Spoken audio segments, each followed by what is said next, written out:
증시가 이렇게 요동치면서 삼전 닉스 레버리지가 우리 증시를 투기판으로 만들었다는 논란이 거세지고 있습니다. 정부가 정책 실패를 인정하고 차라리 상장을 폐지해야 한다는 목소리까지 나왔습니다. 서영희 기자가 보도합니다. 지난 5월 말 출시된 삼전 닉스 단일 종목 레버리지 ETF. 반도체 호황을 업고 거래 대금이 본주의 70%에 육박할 정도로 커졌습니다. 하지만 최근 주가가 조정을 받으면서 오늘 14개 상품이 상장가 2만 원 아래로 떨어졌습니다. 지난 5월 말 상장한 지 한 달여 만입니다. 투자자들 사이에선 레버리지 상품이 반도체 쏠림과 증시 변동성만 심화시킨다며 차라리 상장 폐지하라는 요구가 빗발치고 있습니다. 삼성전자와 하이닉스가 전체 주식시장의 52% 정도 차지하고 있습니다. 국내 투자자를 유인하겠다는 그 이유 때문에 급하게 만드는 것이 가장 큰 아쉬움이었다. 단일 종목 레버리지 상품을 도입하게 된 배경은 홍콩 증시에 상장된 하이닉스 레버리지 상품이었습니다. 지난 1월 중순 김용범 청와대 정책실장이 국내에서도 비슷한 상품을 만들어 외화 유출을 막겠다는 취지로 말한 겁니다.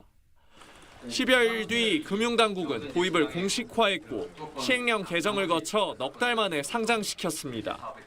단일 종목 레버리지 ETF 허용을 추진합니다. 플러스 마이너스 2배 정도로 해서 글로벌 스탠다드에 맞춰서. 하지만 레버리지 탓에 삼전닉스뿐 아니라 코스피가 요동치자 금감원장은 드러누워서라도 막았어야 했다며 뒤늦게 후회했습니다. 정치권에서마저 삼전닉스 레버리지 때문에 코스피가 카지노가 됐다는 지적이 나오고 있는 가운데 정부는 보완책을 마련 중이라고 밝혔습니다. TV조선 서영일입니다.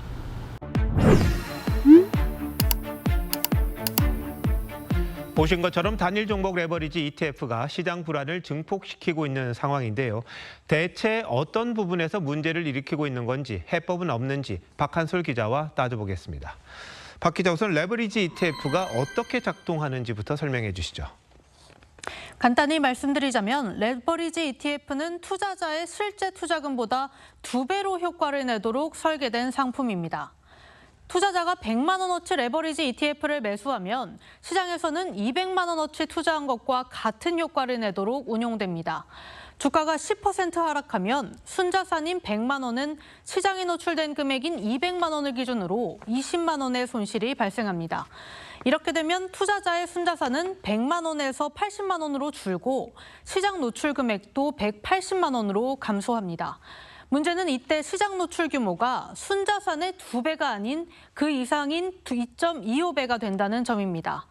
레버리지 ETF는 약속한 2배 수익률을 유지해야 하기 때문에 운용사는 관련 상품을 추가로 팔아서 시장 노출 금액을 160만 원으로 줄입니다. 이걸 리밸런싱이라고 하는데요. 결국 하락장에서는 이 같은 추가 매도까지 이뤄져 변동성이 더욱 커지는 구조입니다. 상승장에서는 정반대 일이 벌어지는데요. 결국 레버리지 ETF는 하락장에서는 추가 매도가, 상승장에서는 추가 매수가 발생하는 구조입니다. 이 같은 리밸런싱이 삼성전자의 추락을 더 부추겼다, 이렇게 보면 됩니까? 그렇게 볼 수 있습니다. 주가가 크게 하락하면 ETF 운용사는 주식이나 선물을 추가 매도해야 해 하락 압력을 더욱 키울 수 있다는 지적이 나옵니다. 단일 종목 레버리지 ETF는 지난 5월 출시 당시 약 4조 규모로 출발했지만 약 한 달여 만에 3배 넘게 불어나면서 시장 변동성에 적지 않은 영향을 주고 있다는 분석이 나옵니다. 이런 변동성이 큰 상황에서 해외 투자자나 기관 투자자들이 가장 이익을 보는 경향이 있고요. 이 와중에서 이제 시장의 불확실성이 커지면 커질수록 사실은 개인 투자자들이 피해를 볼 수밖에 없는 구조일 것 같습니다. 어떻게 보면 상당히 위험한 상품인데 정부가 너무 대책 없이 허용한 게 아니냐, 이런 비판이 나올 수밖에 없겠습니다. 김용범 대통령실 정책실장이 지난 1월 정책 검토를 지시한 뒤 금융위는 시행령을 개정하고 불과 4개월 만에 상품 상장을 허용했습니다. 개인 투자자에 대한 보호 장치가 충분하지 못한 상황에서 투자자들이 몰리다 보니 피해가 커졌다는 분석이 나옵니다. 자, 그럼 일단 급한 대로 충격을 완화할 수 있는 방안이라는 게 좀 있습니까?